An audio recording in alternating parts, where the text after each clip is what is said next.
As many, the chair recognizes the honorable member for Engleston. Madam Speaker, I am privileged to stand once more in this honorable House on behalf of the bold, brilliant, and beautiful people of Engleston to contribute to this resolution, thanking the Governor General for the speech from the throne. I am grateful to God that I have in my lifetime been given this honor of service to so good a people and so great a nation, and for a time such as this. I pray that in all that I do, I will never let them down. Madam Speaker, the Bahamas has faced many trials and tribulations, challenges and setbacks over the last 2 or more decades. We have taken many blows and assaults over these years. These include a succession of natural disasters in the form of violent hurricanes, many of which have left in their wake massive destruction throughout our archipelago. But it was only recently that our country encountered a hurricane by the name of Dorian, the mother of all hurricanes, which manifested in a manner beyond our wildest imaginations, killing so many people and wreaking such immense physical damage and devastation, inflicting such tremendous economic loss, and taking such a high emotional and psychological toll on our entire nation. And then came the blows of the economic recessions and depressions and the many blacklistings, which, because of the acute vulnerabilities of our economy, have knocked us flat and brought great hardship upon us. And now we have the coronavirus pandemic, which at its onset was beyond our understanding.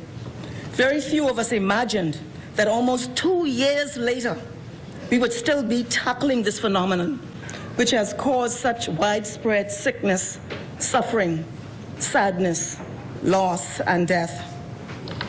These successive and cumulative events have jarred our consciousness and upset our collective equilibrium. Many Bahamians have found themselves in circumstances of which they never dreamed, not even in their worst nightmares. This has been an incredibly hard and painful time for many. Today, as a consequence of these external events, and largely because of a myriad of poor decisions and very bad policies, our country has become saddled with heavy debt and a struggling economy, weakened by health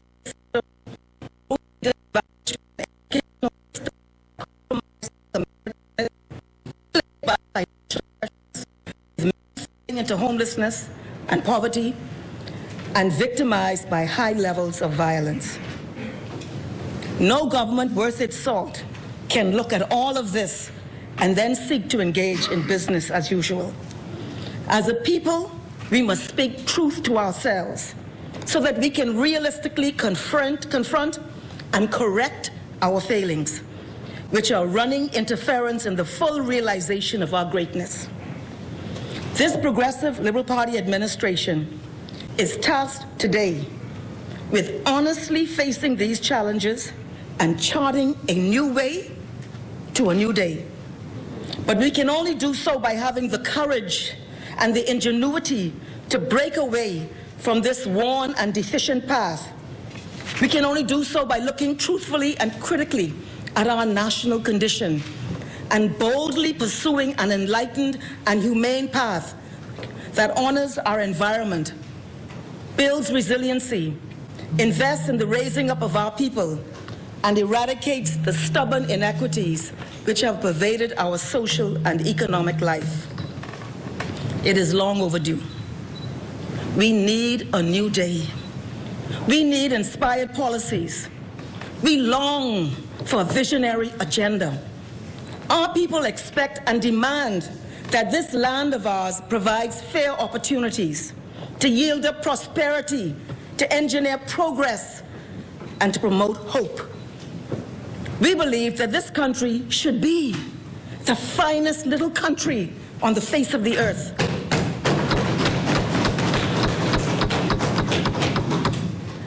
This means we must break away from the old narratives and escape the stale pursuits that some of our political leaders have sought to inculcate in our consciousness and engender in our national life.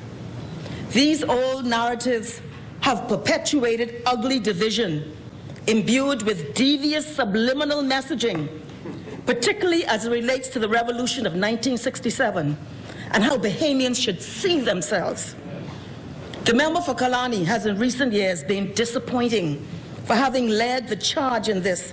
Yes. And he has done his ancestors a great disservice. Yes. And betrayed the value of the struggle of the Bahamian people and discounted the cost of the sacrifice. These narratives and subliminal messaging justify or rationalize perverse policies that favor the foreign over our own and reward the wealthiest amongst us while simultaneously burdening the poorest. They have resulted in a regressive tax system and widespread inequity in just about every area of our society. Adding insult to the deep injuries have been the series of catchy gimmicks intended to bedazzle, whilst in no shape or form advancing the true interests of the Bahamian people. Toothless initiatives that promise advancement for the common folk, but never deliver as promised. The people of Engleston are truly disappointed that the Minister administration decided to give away our premier cruise port facility, one of the busiest in the world, to a foreign entity, no matter how they sought to pretty it up. They are ashamed that the Minister administration tried to transfer our historic assets, the forts, the 66 steps and the likes, which is the patrimony of all of the Bahamian people, to a group of its close associates and political allies and cronies. They are disgusted that legislation was passed in the form of the Commercial Enterprises Act, which brazenly undermined the right of Bahamian workers to access opportunity in their own land. They are hurt. The people of Engleston are hurt that the Minister administration engineered the ravaging and destruction of the Churchill building, which had modern historic value as the place that housed the first cabinet in a post-1967 Bahamas, a place where the meeting of minds led to the most rapid, progressive, and empowering policies for the liberation of a previously oppressed people. Go and look out there now. That is the business of a Minister administration. The people of Engleston are disappointed that more effort was put into dividing our nation than nurturing unity and love in this family of islands. Madam Speaker, but God has given us an opportunity for a new day.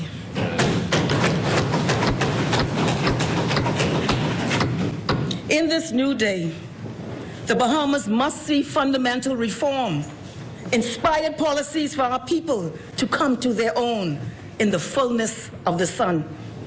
And so we have not been elected to assume the role of managers of a deficient status quo or tinkerers of things as they are.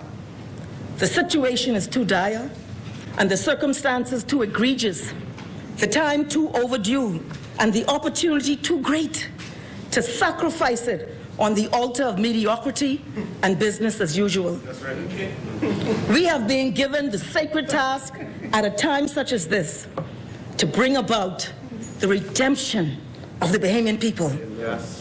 To overcome, we must bring a progressive health policy which ensures that people who face the need for life-saving medical treatment or medication do not die for lack of resources. That our clinics and hospitals become centers of excellence in the delivery of health care, and a singular focus is brought to bear on the promotion of wellness and the attainment of premium health for a physically strong and mentally healthy people. To overcome our challenges and setbacks, we must see an education policy which empowers, stimulates, and refines the genius of our Bahamian children, including those of differing abilities.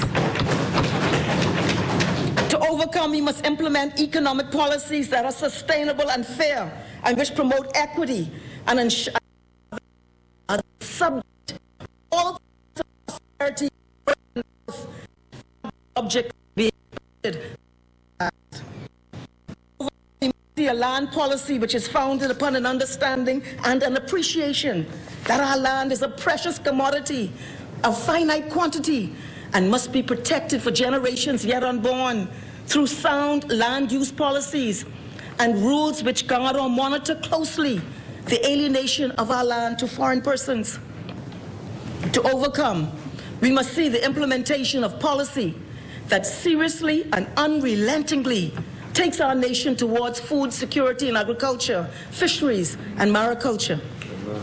To overcome, we need a culture policy that mandates investment in the development and preservation of our indigenous music, our dance, performing arts, film, so as to open the window to unleash the rich and beautiful and powerful cultural inheritance that is the Bahamas. To overcome, we must see policies that alleviate the pain, suffering, and misery of the most vulnerable amongst us and uplift the weakest amongst us. In this redemption process, we must implement policies and actions that promote equity in development and the allocation of resources fairly throughout our island communities. Madam Speaker, we have our work cut out for us, and we did not come to play. In this great undertaking and in this collective understanding, I have been assigned the awesome task of overseeing education in the Bahamas. Education is often described as the great equalizer because good quality education greatly evens the playground in access to opportunity for our children. Our public education system is oftentimes the object of the dismay and anxiety of the Bahamian people. Let's get real about it. Especially so when we learn of the worrying graduation rate, the grade averages for national examinations, and there are many reports, surveys, and public commentaries that speak to a skills deficit in our country and which tie in to lost opportunity for our young people. In this new day, we must look at our educational system with honest eyes. While we acknowledge the noble efforts of stakeholders, we must conclude that major reforms must come. I had the opportunity to go back and look at the envisioning of education for the Bahamian people in a post-independent Bahamas almost 50 years ago. I was amazed at how modern and insightful the positions were even by today's standards. Please permit me, Madam Speaker, a liberal reference to this document, which is titled Focus on the Future, the White Paper on Education, 1972, probably written in that very building which has been raised by the Minister administration. The policy paper was prepared in the lead up to and preparation for national independence and is founded upon a fundamental precept, namely, and I quote, that the people of the Bahamas are and must continue to be its most treasured asset. In that policy paper, it was envisioned that public schools would include the introduction, and I quote, of every young citizen to the tools and mechanics inherent in a civilized community, and to help him to acquire the knowledge, skills, habits, attitudes, beliefs, and values that enhance the human race and give strength and life to a Bahamian society. Madam Speaker, if our educational system does not train and prepare our youth population for our national development, for the enhancement of the human race, and give strength and life to Bahamian society, we will have severely undermined the development of each child's potential and the future prospects of our country, both economically and socially. A good quality educational system which is relevant and progressive is the key to our national development and is critically important to the realization of each child's potential. This is not an overstatement. And as Minister of Education, I want to see our public schools as amongst the premier learning institutions in the nation, not the second best, effectively closing the gap in education between those privileged enough to attend a private school and our public school students. This will not happen through wishing, because I could wish and wish. Much work must be done at all levels and in all spheres. It will require the commitment and resources and the full cooperation of all stakeholders. It is a difficult and complex undertaking. It may take years, but the work must begin. We must first and foremost ensure that all strategies and decision-making in the science and art of education administration, instruction, and inspired learning is goal-oriented and data-driven. In this regard, the ministry is now preparing to undertake a study to help us understand the reasons for high attainment and alternately poor performance in our education system. This will allow us to develop strategies and implement policies that it will equip the system for effective and efficient delivery of education, teaching, instruction, and enhanced learning. Sorry.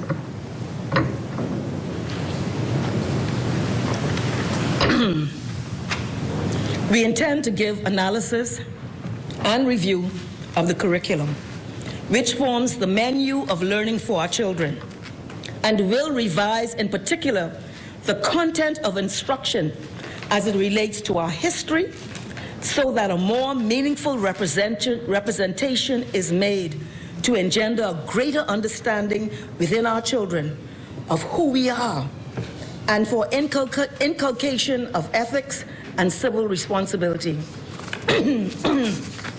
Again, I was intrigued that in the 1972 white paper, this fact was fully understood. Oh, how we have lost our way.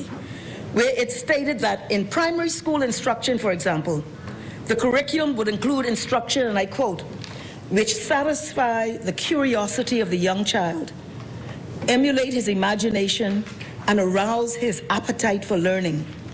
An effort will be made to improve the cultivation of the arts of communication, the learning of skills which are appropriate to the primary level, and the strengthening of such areas of the curriculum as mathematics, science, health, and citizenship. These activities will be motivated by the aim to foster the abilities of critical thinking and evaluation, and will be infused with attention to the development of humane, moral, and ethical values. Every effort will be made to ensure that these learning experiences take place in the proper physical and social context and relate in a significant way to the real world of experiences such as the child does know, can know, and comprehend. Thus, not only will learning be facilitated, but also a sense of national pride and identity be nourished. End quote. As far back in 1972, there was a demonstration of a clear understanding that the curriculum entails more than an array of subjects, but a series of stimuli for the whole human child. We must seek to achieve this in a most powerful way in our national curriculum. In doing so, however, we must see an across-the-board fundamental grounding in the basics of literacy and numeracy, and offerings which include science, mathematics, and the arts, as well as an enhanced focus on technical and vocational education. The introduction of technical and vocational instruction will be discussed more fully by the Minister of State, the member for Yamakwa. Safe to say that a more aggressive thrust and specific curriculum development will be introduced to create a synergy and surge in training of young people to more directly participate in our economy and make a good living for themselves. We do understand that children have differing learning abilities, and children with disabilities and special needs must be fully factored into the national scheme of learning so that each and every child is able to develop his or her full potential. Greater resources, therefore, must be found, and we know the stories of children waiting for speech therapists and the like. Greater resources must be found to identify children with special needs and to provide timely interventions and remedial instruction so that no child is left behind. We must provide equity in education for all children. And we must work, Madam Speaker, assiduously to enhance teacher training and encourage and facilitate professional development on an ongoing basis throughout the career of a teacher. We must address all issues which affect teacher morale, including long-standing human resource issues such as promotions, reclassifications, and confirmations. That dialogue is now underway both in-house and with the public service agencies. Teacher well-being is indispensable to the effective delivery and sharing of knowledge and optimum interactivity with the student population. I am humbly asking all parents to join with me and with this government so that we can do all that we can to support our children in the development of their intellect and their character in these challenging times. We know that many families face tremendous obstacles, but the support systems of government, such as guidance counselors and social workers, will be positioned to give support where it is needed. We always understood that it takes a village to raise a child. All parents, mothers, fathers, and guardians, please join your school's PTA and attend meetings to learn firsthand what is happening in the school and more greatly participate in the educational process of your children. The teachers are the partners of the parents in the execution of learning and the shaping of the lives of our children. This is how your child will excel. In future construction projects, we must be creative in the design of learning spaces for our children so as to create cooler, energy-efficient classrooms in the height of summer to ensure greater student comfort for the hours in the school day. It is my aim, and I pray it is possible, for us to achieve a reduction in the size of classes. Madam Speaker, student well-being is indispensable to a qualitative learning experience. It takes a village not only to raise a child, but it takes the village of goodwill and mutual cooperation for the effective delivery of education. We are reviewing the policies for the issuance of academic and technical scholarships and grants for those who will proceed to tertiary education, both locally and internationally, and may need to access state support. They make a lot of noise over there. Members? Thank you, gentlemen. This review will incorporate an effort to more effectively rationalize the scholarship scheme so that public funds are utilized to train and develop young Bahamians in scarcity areas and professions and targeted skill sets, and that those young people should be strongly encouraged to return home and strategically contribute directly with their newly acquired disciplines and training to help shape the progress of the Bahamas. In the delivery of education in this Bahamas, we have determined to chart an optimistic and ambitious course in the creation of a new day for our people. It is a new day where there is a conscientious shared responsibility of not only the immediate stakeholders, but the entire community, the full village. But while we gear ourselves up to reform education in this country, we are faced on a simultaneous basis with an immediate and daunting crisis brought on by the coronavirus pandemic. I gave a communication a few days ago in this Honorable House as to the enormity of the situation. And if we do not move quickly and decisively, we will reap a terrible fallout in this country. We have sought the assistance of the Department of Statistics to undertake a scientific survey to gain full insight into the reasons and issues resulting in thousands of children at all grades and levels having not signed on to the virtual learning program, and so essentially being absent from school in some instances for almost 2 years. We hope the findings will allow us to assist in the overcoming of obstacles to access of learning, which we suspect comprise an array of challenges. We are now embarking on the identification of each individual child and his or her grade level and school to devise a strategy based on the results to provide remediation for these children. Amongst this group are children who would have, under normal circumstances, completed their final year of school, both last year and this year. These children must now be considered dropouts. And we are devising strategies to engage these young people through programs, public and private, the National Training Agency, the Bahamas Technical and Vocational Institute, youth training initiatives now under consideration, and apprenticeship programs with the private sector. This is an urgent situation, an emergency of sorts, which has the potential to seriously impact our national development and future prospects. Madam Speaker, I have saved the end of this contribution to address a most pressing and urgent matter, which I addressed as a matter of urgency in my communication to this House last week. As pointed out in that communication, we understand that there is much anxiety and angst and growing concern as to the question of the resumption of face-to-face instruction. As it is clear, this is the ideal method in teaching instruction and student learning for a myriad of reasons. It is also understood the pressures placed on children and teachers operating in hybrid or fully virtual school environments, and that those who have fallen outside of the system and the damage being caused. We are preparing for the resumption of face-to-face instruction in our public schools, but cannot do so until our health officials say that it is safe to do so and mandate the requisite health protocols to be undertaken to assure a safe environment for all. We must also work closely with parents and the unions to seek to allay any concerns that they may have. I am hoping that very soon we will be able to announce a date for the resumption of face-to-face classes.